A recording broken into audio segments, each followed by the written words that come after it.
thank the committee who organized this event and everything throughout the Black History Month. And I'd ask them to stand. We have Lisa Jones.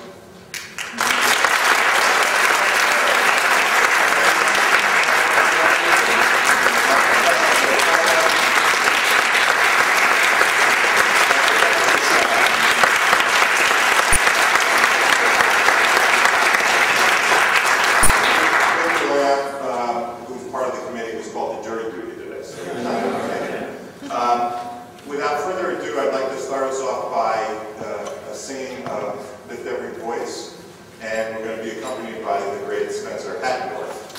If everybody could stand and sing.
As I often say, when we have this commemoration, Black History Month is not just about Black history, it's about everyone's history. And it's not just something that we should remember and celebrate just for a month, any more than you only think about and show affection for your parents on just Mother's Day or Father's Day.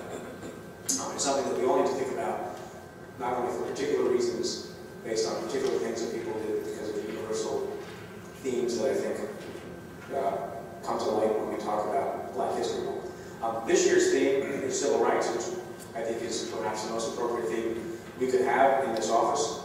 I don't know how many of you know this, people in the Civil Division know this, but this office that has been around since 1789 has had a lot of important firsts, and one of them is this was the first U.S. Attorney's Office in the country that had a freestanding civil rights unit within a U.S. Attorney's Office, and didn't just rely on the folks in Washington who cared about civil rights, but that's an important part of the legacy and history and tradition of this office also, and that's something that we should also remember and be proud of.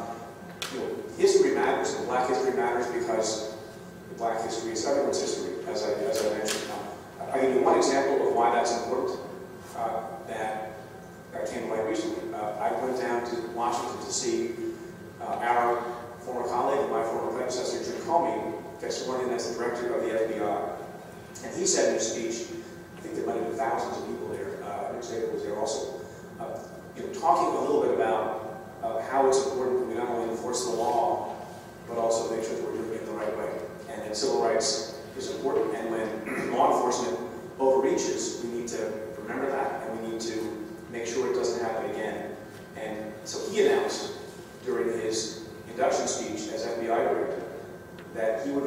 new agents who were sworn in to the FBI to visit the Martin Luther King Memorial before they ended up taking up their duties. And he said, quote, "I think it will serve as a different kind of lesson, one more personal to the Bureau, of the dangers in becoming untethered to oversight and accountability," which again proves the point that Black history is everyone's history.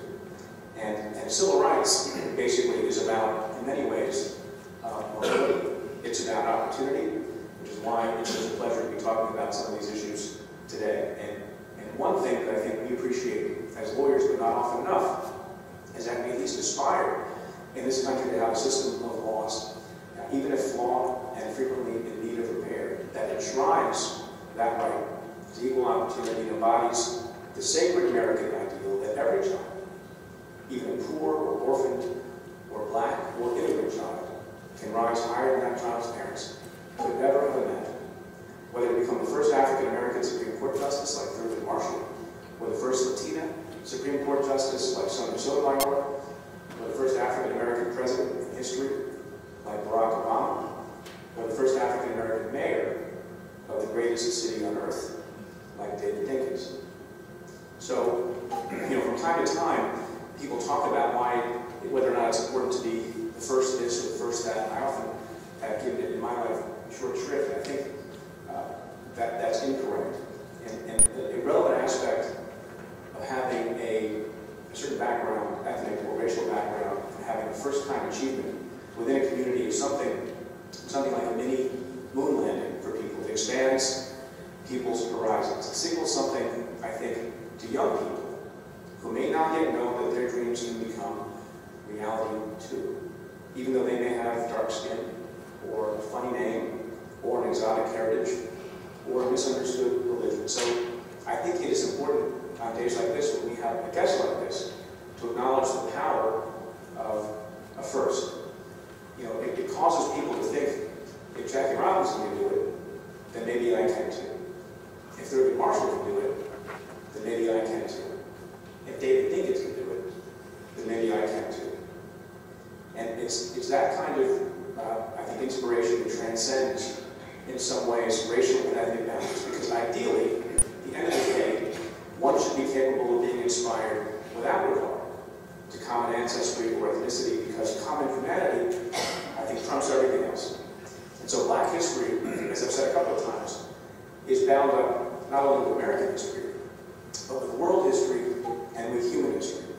Consider, after all, something that occurred to me last year, and it's this, that consider that an American named King was inspired by an Indian named Gandhi, who had himself been inspired by an American named Thoreau, who had himself been inspired by an Indian text called the Bhagavad Gita. That's a cycle of inspiration that I think transcends race and religion and creed and color, and the mere fact of that cycle should be deeply inspiring if you pause to think about it, even for a moment.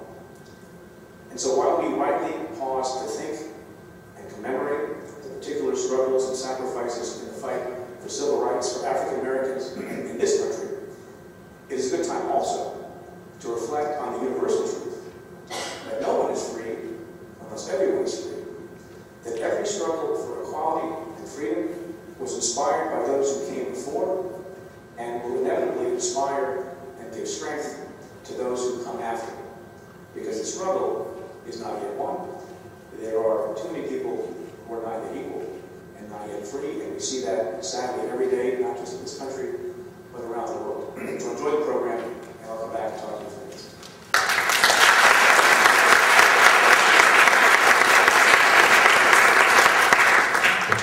Next up, we're going to have Assistant United States Attorney Martin Bell give us a little talk. This is, as prelude to the theme of this Black History Month, is civil rights in America, with a particular focus on the fact that in 1964, 50 years ago today, the first major piece of federal legislation, the Civil Rights Act of 1964, was enacted. And Martin's going to speak on that. So please welcome Martin Bell.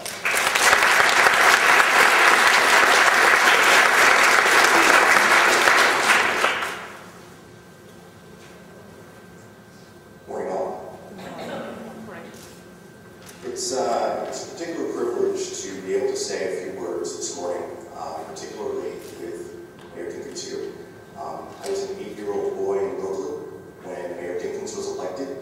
1989. And that moment was one of several that actually inspired me in public service, particularly public service in the service of this great city. I think it's actually pretty possible to draw a straight line between that moment and the job I have now and happen to enjoy immensely. And so thank you very much, Mr. Mayor, for that. So I've been asked to say a few words regarding our theme, civil rights as it relates to the Department of Justice, focusing on the years immediately around the passage of the Civil Rights Act of 1964, 50 years ago. That topic demands some discussion of the climate that existed at that time. Much has been written and recalled about institutional segregation, about the absence of opportunities for blacks, and about prevalence of racist thought and oppression that found expression in virtually every facet of everyday life. And of course, there's truth to all of that. But one perhaps particularly useful way to approach the core of what the civil rights movement sought to address, and ultimately what the Department of Justice had some hand in correcting, is to characterize the state of things at the time this way. The civil rights movement sought to end a state of widespread lawlessness and terror. I'll say that again, because I think it's important. The civil rights movement sought to end a state of lawlessness and terror that prevailed over significant parts of the country. The terror and lawlessness generally worked hand in hand. The terror taking the form of the looming and all too often realized specter of lynchings, of brutal beatings, of all manner of violence that went without any promise of redress. And the lawlessness often took the form of authorities, frequently law enforcement, failing to appropriately respond to those incidents of terror, and judges and juries who simply refused to do the right thing, creating a state in which vast swaths of black people had no realistic reason to believe that their constitutional rights stood a chance of being vindicated. The Civil Rights Act of 1964 was not a magical solution to those problems. Many of the more lasting developments that eroded those forces of lawlessness and terror were earned in places like Selma and Birmingham, were brilliantly planned by organizations like the Southern Christian Leadership Conference, like the Afro-American League and its successors, and were bought ultimately with the blood and sweat of ordinary people. But the 1964 Act and its successor, the Civil Rights Act of 1968, created federal mechanisms for responding to these problems that were either not previously available or had been infrequently used.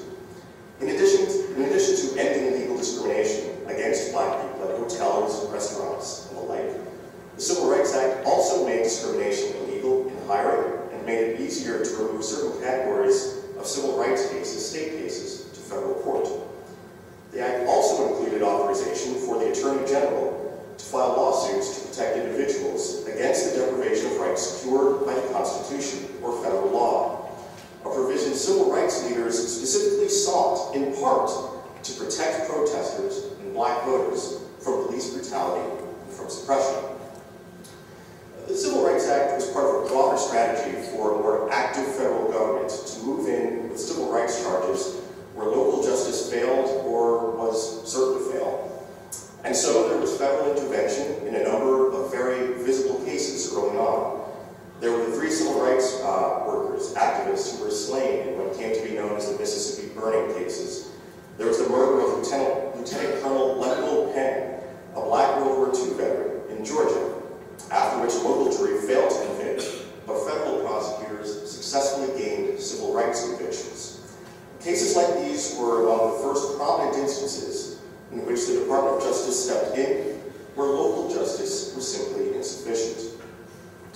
The Southern District of New York was not the same flashpoint for lawlessness and terror as the places in the South, where those other stories unfolded.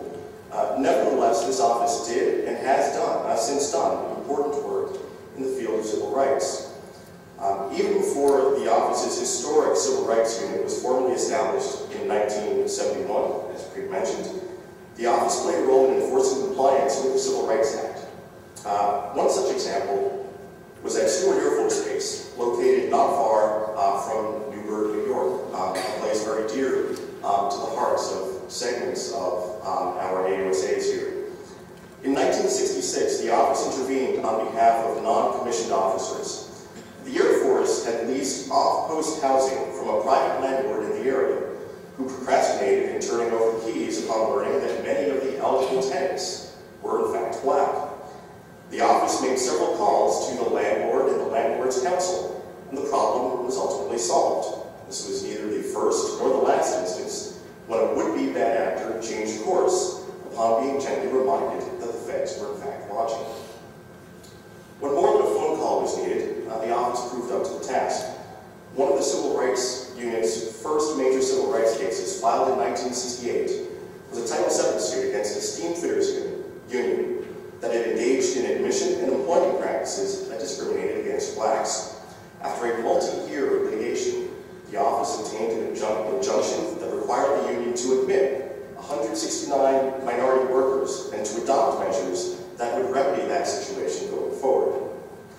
In the years since, the office has developed a vibrant and innovative civil rights practice, including enforcement of the Americans with Disabilities Act, the Voting Rights Act, and the Fair Housing Act, among other kinds of cases. One can draw a straight line from the Stewart Air Force case to the office's settlement just last month with New York City over its pension calculation practices, and between the early union cases and this office's more recent lending and housing discrimination settlements. Criminal civil rights cases have also taken place. They've included the prosecution of police brutality cases, such as the case of NYPD officer Francis Lavoti, another case in which successful federal civil rights prosecution followed a state court acquittal. Gil Scott-Heron, the singer and songwriter whose soul-fueled Hoover can frequently be heard late at night in at least one 8th floor office at one St. Andrews, once said, somebody's always got to be on the job. Someone's always got to be on the job, because there's always a job to do. The history of the Department of Justice and the Civil Rights Movement, including the history of this office, demonstrate the truth of that statement. The nature of the job has changed over time, and it's changing still. The importance of staying on the job remains. Thank you.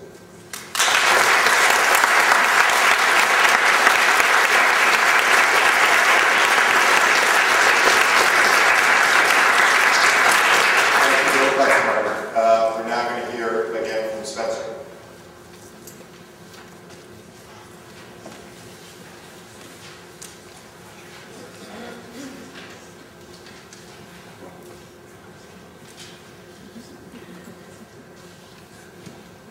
Hey!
106th mayor of the city of New York, who, as you know, was elected in November 1989, served until 1993. He was my first mayor. I came to law school at Columbia in 1990, and so special place in my mind, in my heart for that reason.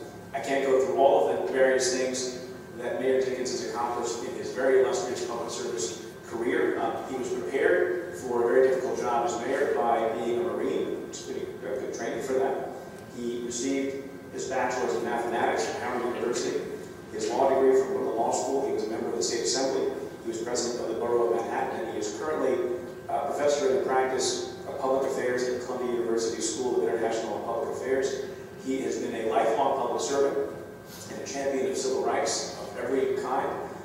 We in this office understand what service is about, I think more than a lot of people in the country, because that's why you're here, because you believe in service. Muhammad Ali put it this way when he talked about service. He said, service to others is the rent you pay for your room here on earth.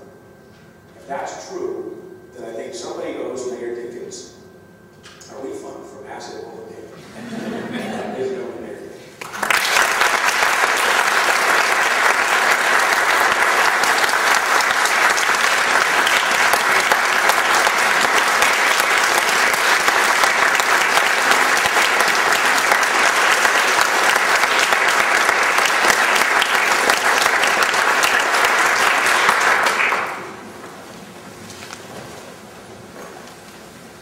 One thing is clear. Had you introduced me often, I might have gotten reelected.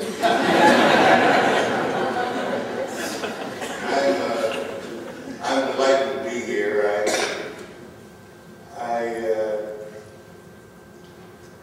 Because I'm often in the company of African diplomats, the UN and other such places, I've learned their custom, which is instead of acknowledging all your important people by name, to simply say usual protocols observed. So, heavy judge, George Daniels, that means you have already been acknowledged. And of course, the man who just presented me in such fashion as to make it clear that if I could run back the clock and have you come from where we are in Columbia and come down, and we might have changed history. Who knows?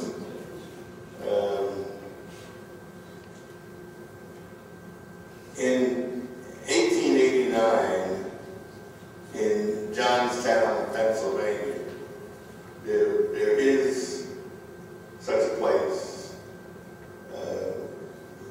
with today's,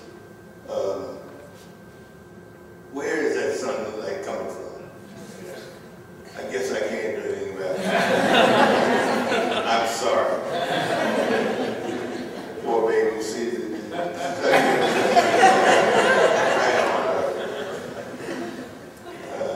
but I tell you what you can do, you can change the seat. Come on up here. No, seriously. You can't sit there too. I'm going to talk about an hour. There you go. Don't pay me the big bucks for nothing.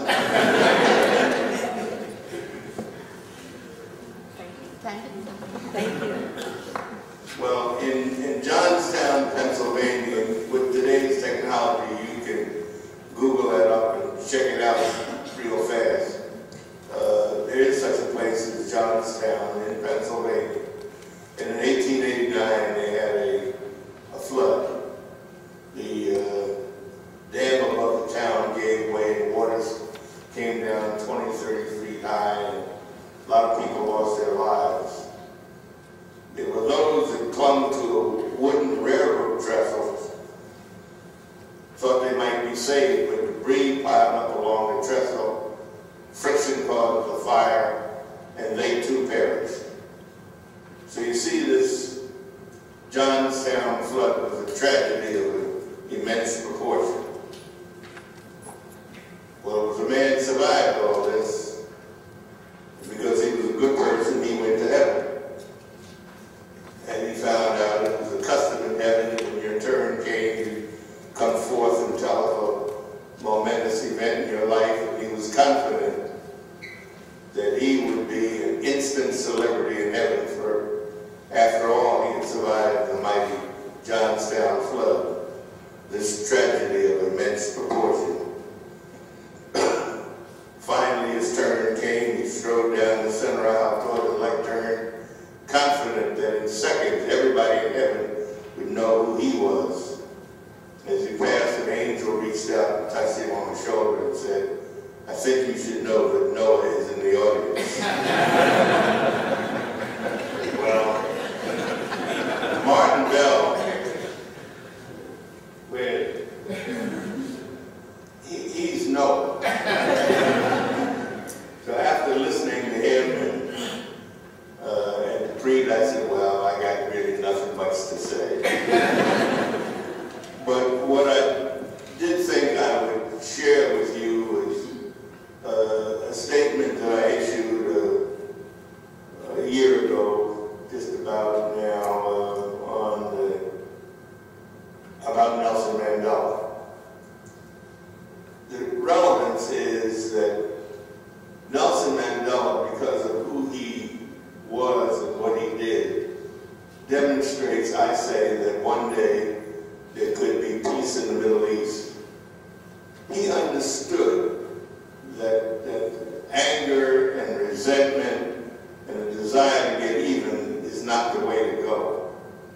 Here is a man who, as you know, invited his captains to his inauguration. I don't mean the people on high, I mean the guys with the guns and the buckets and who guarded him daily. He invited them, and they had preferential seating at his inauguration.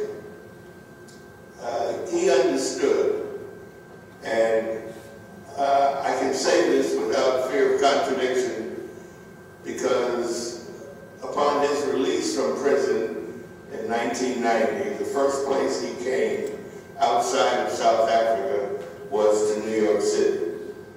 Thanks to Bill Lynch, who was a deputy mayor, the guy who got me elected in the first place, and George Daniels, who was my counsel, and a lot of other good people worked awfully hard and saw to it that Nelson Mandela came first to New York. He might well have gone to Washington, D.C., the nation's capital. Why not? He could have gone to Atlanta, could have gone to Los Angeles when he came to New York. It was so important to us. And because he was here in what we like to think is the greatest city in the world, among other things, we had said, where will he stay? Now, we've got all kinds of 4- and 5-star hotels, got a lot of wonderful places, but we thought it important that he stay in the People's Home, Gracie Mansion. And so he did. He was there, he and the ANC, for about a week. And my bride, I said, honey, this suite that he's got, he and Winnie Mandela are going to occupy on the second floor of Gracie Mansion. I questioned whether or not the bed was sufficiently long. And she said, oh no, it'd be fine. And it wasn't until 2 years later, in 1992, when we had the Democratic National Convention here in New York, and I took Al Gore and Bill Clinton to meet Nelson Mandela, and a lot of photographs were taken, and I looked at them later, and I realized that Bill Clinton is about that much taller than Nelson Mandela. Therefore, the reason that I had that doubt in my mind back in 1990 was, in my mind, he was 10 feet tall. Think about it. So Madiba, which is his tribal name, Many of us use that. He was always the same. Total absence of bitterness. Now, who among us would not walk around just angry? Given the reason for his imprisonment, and here's a man who's ready to give his life for that which he believed. And yet, whether he was playing with our granddaughter, who was born in February, got a birthday coming up in half a minute. She was an infant. This was June of 1990. And whether playing with her or responding to Ted Koppel, who on Nightline challenged him, and he said, "But Mr. Mandela, the communist," and Madiba said, "They were the only ones that helped us." Next question. He was the same always. And here's a man who, upon being elected president, said he wanted but one term. And as you know, there are countries in Africa right now where we have severe problems, where the people who have achieved leadership figure that they're there to stay forever. But he was wiser than that. And to the ladies here, you will remember that whenever he spoke of non-racist, he'd always say non-sexist South Africa. And you think about us. It was maybe 1920 before we permitted women to vote in this country. You know, this advanced, brilliant, far-reaching, far-thinking country, and women couldn't even vote until around 1920. But Nelson Mandela understood these kinds of things, and it was important to me to be his friend, and we became fast friends. He was cared for much of the time in the later years when he was president, and thereafter the chief gatekeeper was a woman who was an Afrikaner. Pardon me. Her name is Zelda LaGrange, and she was here in New York a few weeks ago. We had a concert to raise funds for the Nelson Mandela Foundation, which, among other things, is going to build a hospital for children in South Africa. But she was terrific. He just loved her, and she loved him. And I would send messages, emails, obviously constructed by my assistant, because I still have a flip-top phone. But we'd send a message, and on his birthday was July 18th, and mine is July 10th. So each year I send the same message. Happy birthday, Madiba. When you are 109, I'll be 100, and we'll meet and toast one another. I won't get to send that message anymore. And it's sad when I think about it. So let me share with you what I wrote in salute to Nelson Mandela. Death is something inevitable. When a man has done what he considers to be his duty to his people and his country, he can rest in peace. I believe I have made that effort, and that is therefore why I will sleep for the eternity. So spoke Nelson Mandela, nearly 20 years before his own death, as a lesson to us, to all, to live our lives making the effort and finding the peace that he has embraced at last.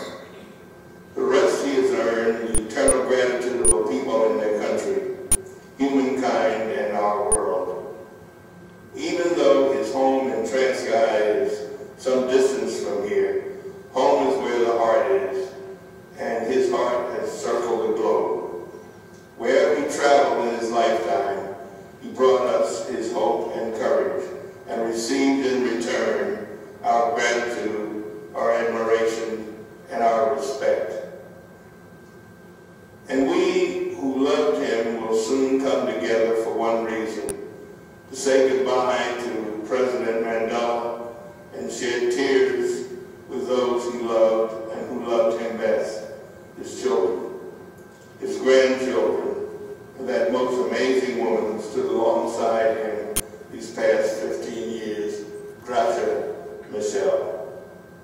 Perhaps once in a generation, a man, a movement, and a moment come together on a mission for freedom that is so powerful, so courageous, so just, that all the guns and dogs and hatred and violence, deprivation and force that can be mustered cannot turn them back. It has been our good fortune that this moment came within our lifetimes, and a great blessing that it came in the person of Nelson Mandela. His release from prison meant much to us, and how sweet that victory was when, after more than 27 years behind bars, he walked out of his cell. He entered that cell a prisoner, but exited those walls and stepped onto the world stage a free man, recognized and embraced in every nation as a leader in the global fight for freedom. New Yorkers were among the first to welcome him as our own personal champion, when people of all races and ethnic groups showered him with the ticker tape in the Canyon of Heroes this city reserves for the very few. From East New York to East Harlem, to the Upper East Side of Manhattan, freedom-loving people lined the streets 4 and 5 deep to catch a glimpse as he traveled through the city. This was an historic time about which we all dreamed. It was also one for which many gave their last measure. Under the leadership of President Mandela, Archbishop Tutu and his fellow architects of the peaceful reconciliation deserve great credit for the wisdom, courage, and foresight that set the new nation on the path to coexistence.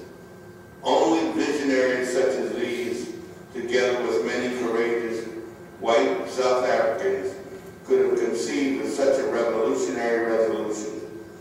This was a victory for all South Africans, a lesson for the world, and causes me to believe that there will yet be peace in the Middle East. Imagine if during World War II, or at its conclusion, someone had said, well, instead of the Nuremberg trials, let's have peace and reconciliation. You had World War III. Imagine. But Nelson Mandela understood. A lot of people died as it was. Some, I forget the number, I think 518 or more children died in Soweto marching against the apartheid regime, wanting to learn English and not Afrikaans in schools. Lots of people died.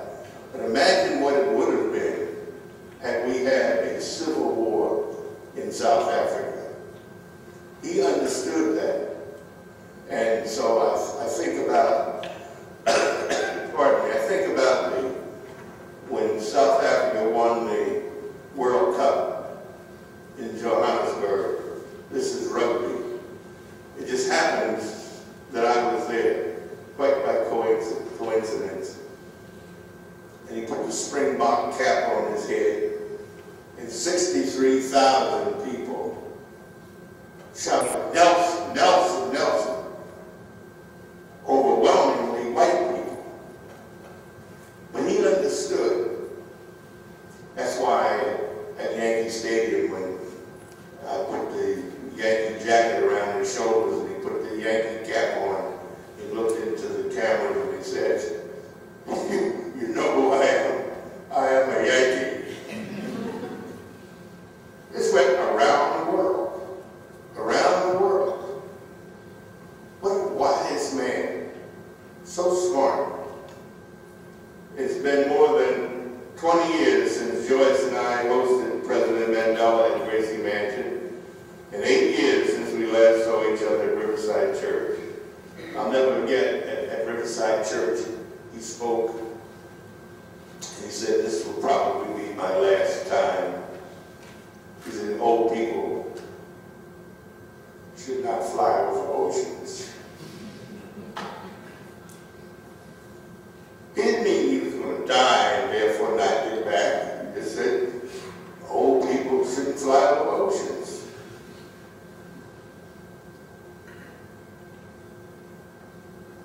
Nevertheless, as those of you who have had the privilege of spending some time with Madiba over the years can attest, the man was unchanged from one time to the next. He was a constant man whose heart held no bitterness, whose mind sought no revenge. His intentions were clear and consistent, whether playing with my grandchildren or debating Ted Koppel. His heart and mind were set on greater goals, the end of poverty and suffering in this world. I remember being in South Africa one day and somebody showed me a letter to the editor. A woman had written, Nelson Mandela has been out of prison a year now. Where is my house?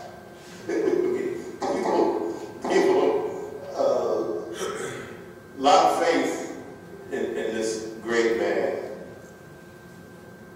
President Mandela described this prison of poverty as ranking alongside slavery and apartheid as social evils, and called upon us all to end the global poverty, saying that overcoming poverty is not a gesture of charity, it is an act of justice.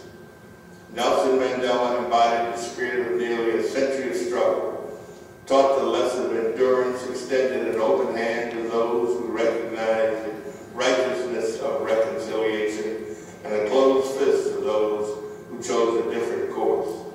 And now, a world in crisis and thirsty for the leaders who value humanity and harmony pauses to recognize this man who was the essence of heroism.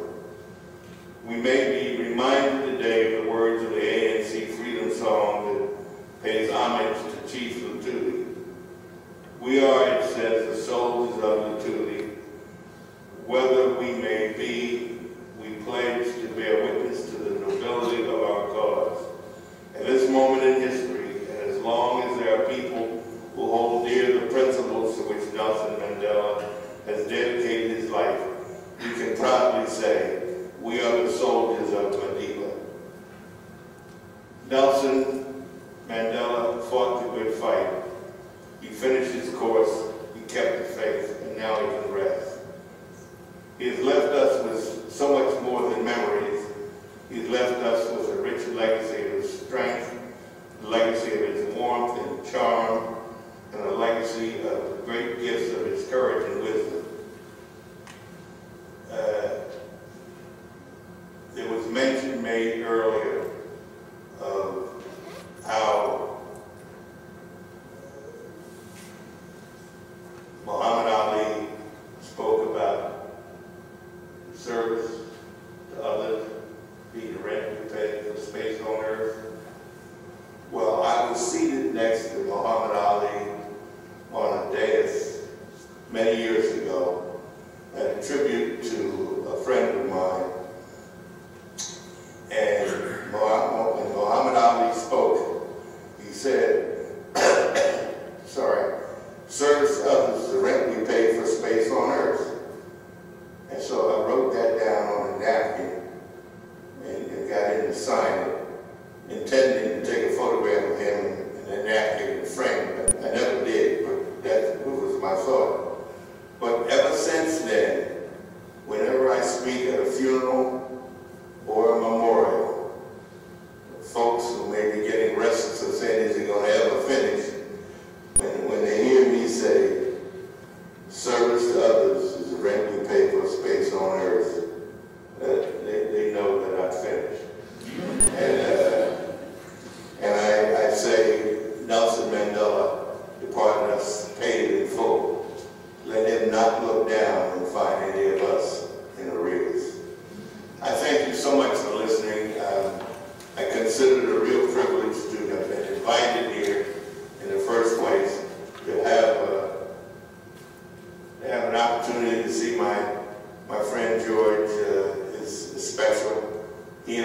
tennis against one another. He wins.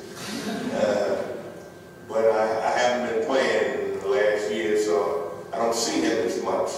So this is very special, good buddy. I thank you all, and to your leader, I say it is good that you have this. You could have done better with your main speaker, but other than that, you've done good. Thank you all.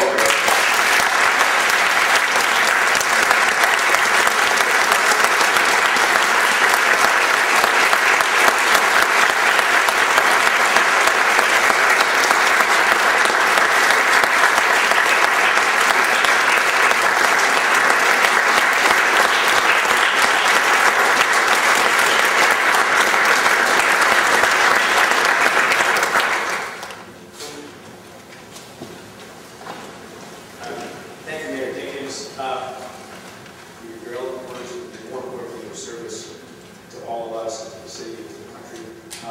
We have a small, I would offer you a key to the city, but I'm guessing you probably already have that. So instead, we offer you a plaque signaling our gratitude and appreciation for you and your service and your visit here today. Thank you again.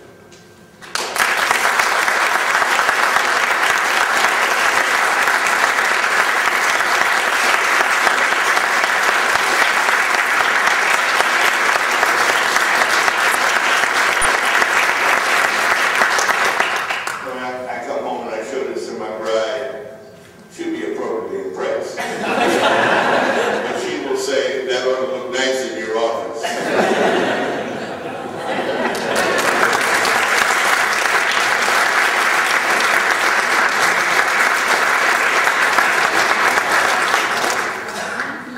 That concludes our program. Thank you all very much for coming out today. On behalf of the Black History Committee, we hope that you enjoy the many activities that we plan for you this month. A special thanks to Neil Corwin, who was by our side every step of the way. Ed Tyrell, who gave us all the tools we needed to make this successful. Spencer Hackendorf and Wyman. Thank you very much, and everybody, thank you.